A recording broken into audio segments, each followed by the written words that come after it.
Good morning दोस्तों। आप सभी लोग कैसे हैं। मैं आज का सेशन लेके आ रहा हूं आप सभी के बीच कृषि विज्ञान के यानी एग्रीकल्चर के कुछ मोस्ट इम्पॉर्टेंट प्रश्न आप सभी के बीच साझा करने वाला हूं, जो कृषि विज्ञान के विभिन्न प्रतियोगी परीक्षाओं में पूछा जाने वाला अति महत्वपूर्ण प्रश्न है। चलिए दोस्तों, मैं स्टार्ट करता हूं। जैसे क्वेश्चन नंबर 14 है, भारत में सबसे महत्वपूर्ण अनाज की फसल है। भारत में सबसे महत्वपूर्ण अनाज की फसल कौन सी है। आप इसमें ऑप्शन ए है गेहूँ, ऑप्शन बी है चावल, सी है बाजरा, डी है मक्का। इसमें राइट ऑप्शन भारत में सबसे महत्वपूर्ण अनाज वाली फसल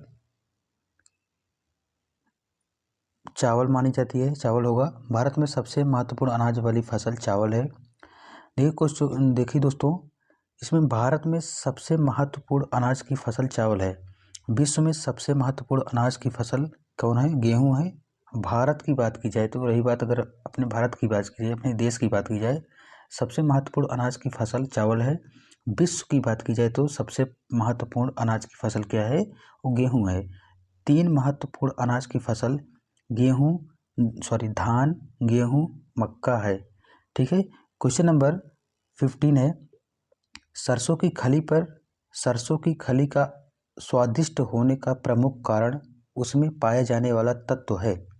सरसों की खली का अस्वादिष्ट होने का प्रमुख कारण क्या है?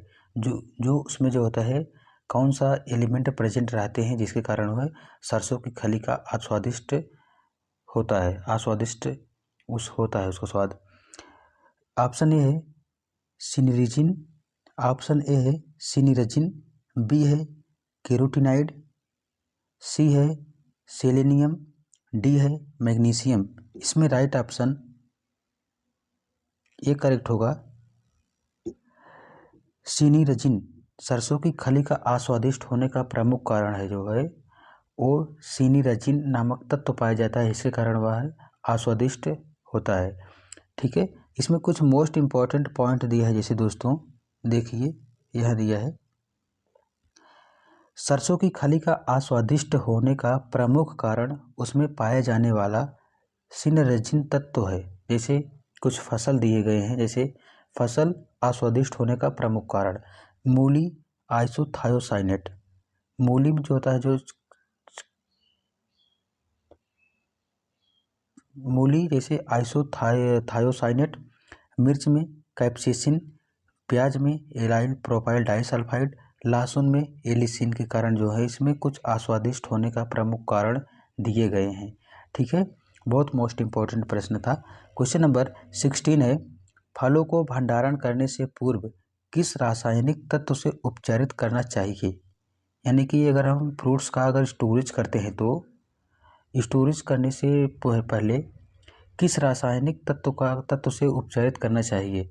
ऑप्शन है पोटेशियम मेटाबाइसल्फाइड, इसमें कुछ गलत दिया है, पोटेशियम मेटाबाइसल्फाइड, बी है गंधक, सी है क्लोरीन, डी है ए और बी दोनों।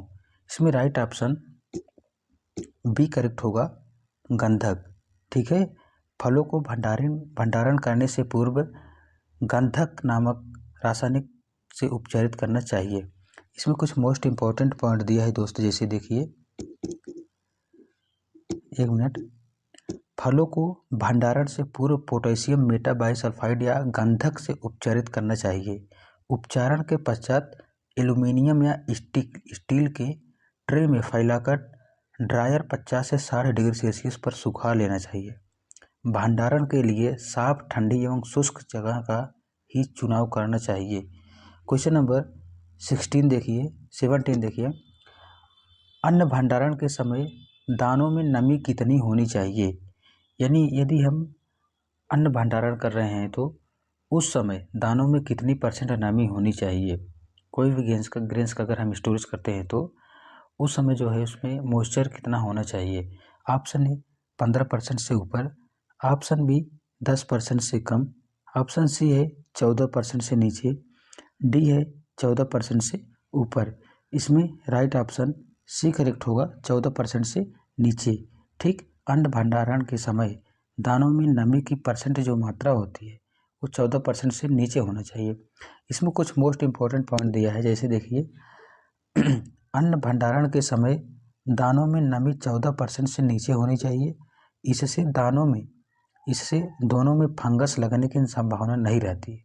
जो दानों में जो फंगस लगते हैं इसकी संभावना बहुत कम रहती है यदि उसमें ग्रेन्स में जो है मॉइस्चर कंटेंट 14% से कम हो तो। क्वेश्चन नंबर 18 है धान की कुटाई करते समय धान में नमी होनी चाहिए। यदि धान की कुटाई कर रहे हैं तो उस समय धान में नमी कितना होना चाहिए? ऑप्शन है 10 से 12%, बी है 8 से 14%, सी है 15 से 16%, डी है कोई नहीं। इसमें राइट ऑप्शन ए करेक्ट होगा। धान की कुटाई करते समय 10 से 12% नमी होनी चाहिए। इसमें कुछ मोस्ट इम्पॉर्टेंट पॉइंट दिया है, जैसे देखिए धान की कुटाई करते समय धान में 10 से 12% नमी होनी चाहिए। इस नमी पर चावल में न्यूनतम टूटन होती है। क्या होता है? चावल में जो होता है न्यूनतम टूटन, यानी कि जो चावल की जैसे कुटाई की जाती है तो उसमें बहुत कम चावल टूटता है, ठीक है। उसके कारण यदि अगर उसमें नमी 10 से 12% है तो। क्वेश्चन नंबर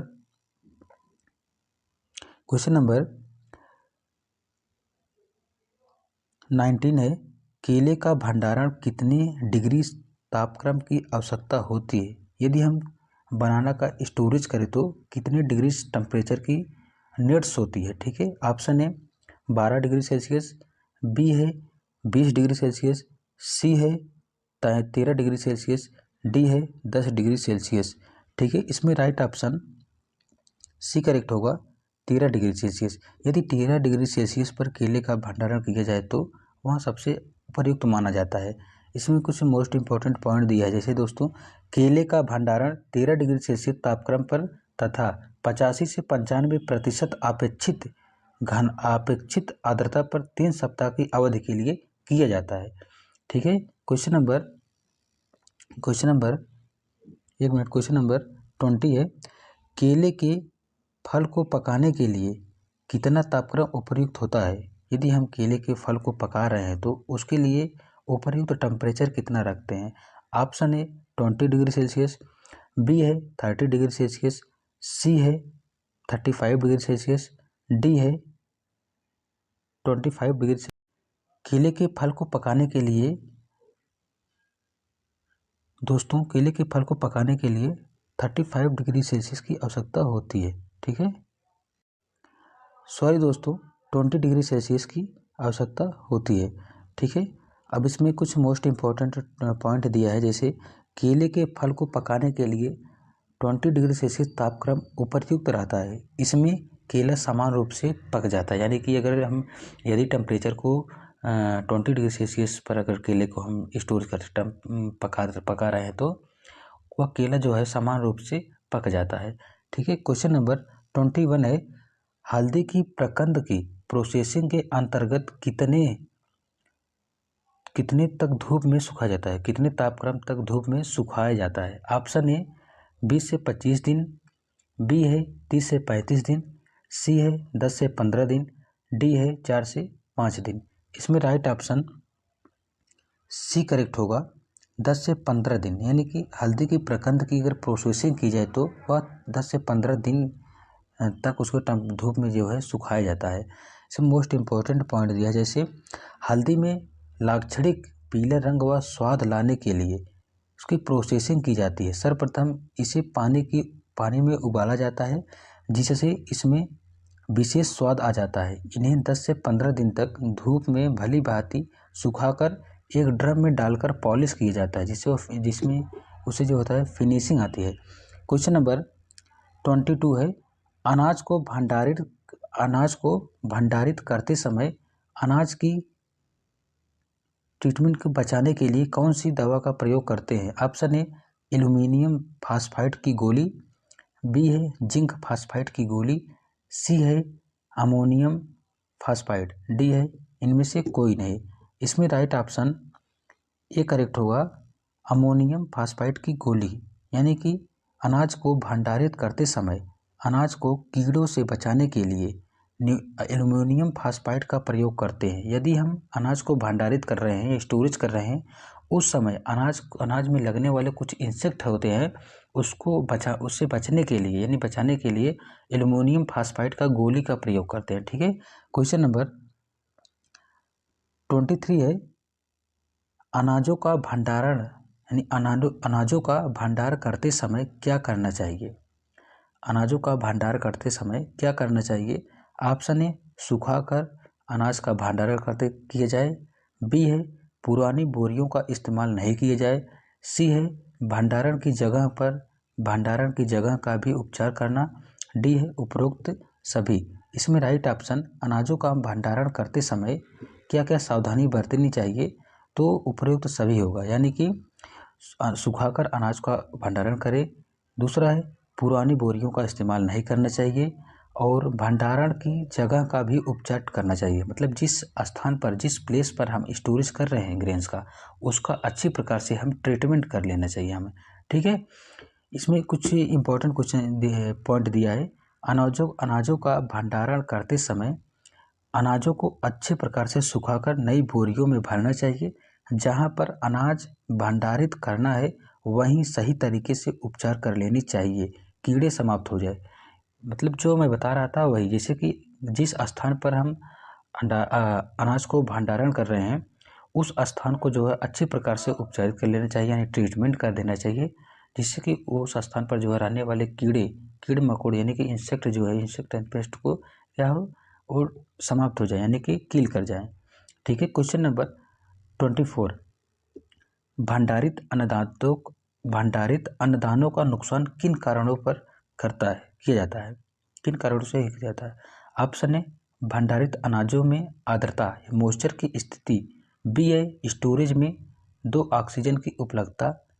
सी है, भंडारित अन्नदानों अथवा पदार्थों के अंदर तापमान में वृद्धि होना। ऑप्शन डी है, उपरोक्त सभी। इसमें राइट ऑप्शन डी करेक्ट होगा, उपयुक्त सभी। जैसे भंडारित अनाजों में आर्द्रता यानी मॉइस्चर भी होना चाहिए।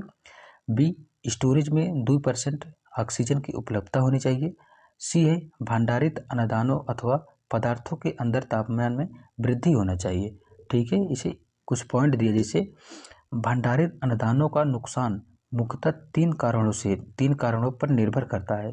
जैसे भंडारित अनाजों में आर्द्रता की स्थिति पहला कारण। दूसरा है स्टोरेज, दो ऑक्सीजन की उपलब्धता। तीसरा है भंडारित अन्नदानों अथवा उसके अंदर तापमान में वृद्धि होना चाहिए। ठीक है, ये कारण है। क्वेश्चन नंबर 25, अन्न को भंडारित करने के लिए किन हाइजीनिक मापन का ध्यान रखना चाहिए? ऑप्शन ए, भंडार गृह की अच्छी तरह साफ सफाई करना चाहिए। बी है, सभी दरारों, छेदों व बिलों को मिट्टी अथवा सीमेंट अच्छी तरह से बंद कर देना चाहिए। ठीक है। सी है, इस जगह को BHC 50% WP यानी कि WP मतलब जो होता है वेटेबल पाउडर को रूप में आता है, को 1:25 अनुपात में लीटर घोल के प्रति 100 वर्ग मीटर क्षेत्रफल के हिसाब से छिड़काव के उपरांत ही भंडारण करना चाहिए। और डी है, उपर्युक्त सभी। इसमें राइट ऑप्शन उपर्युक्त सभी होगा। ठीक है। जैसे कि भंडार गृह की अच्छी तरह जो है क्लीन करने चाहिए, यानी क्लीन कर लेना चाहिए, साफ सफाई कर देनी चाहिए। बी है, सभी दरारों व छेदों, बिलों को मिट्टी तथा सीमेंट से अच्छी तरह बंद कर देना चाहिए। सी है, इस जगह को BHC 50% WP को 1:25 अनुपात में लीटर घोल के प्रति 100 वर्ग मीटर क्षेत्र छिड़काव के उपरांत ही भंडारण करना चाहिए। ठीक है। जी दोस्तों, मैं आज समाप्त करता हूँ। मेरी क्लास कैसी लगी? यदि अच्छा लगा हो तो आप सभी लोग प्लीज़ स्किप मत कीजिएगा, लास्ट तक ज़रूर देखिएगा। यदि अच्छी लगी हो मेरी क्लास तो please subscribe, like and share ज़रूर कीजिएगा अपने दोस्तों के पास, जिससे सभी तक ज़्यादा से ज़्यादा लोगों तक पहुँच जाए। जो AGTA की तैयारी करने वाले स्टूडेंट है सबको सब आसानी से पढ़ ले। ठीक है। फिर से मिलते हैं दोस्तों अपने नेक्स्ट वीडियो में। इसके लिए धन्यवाद।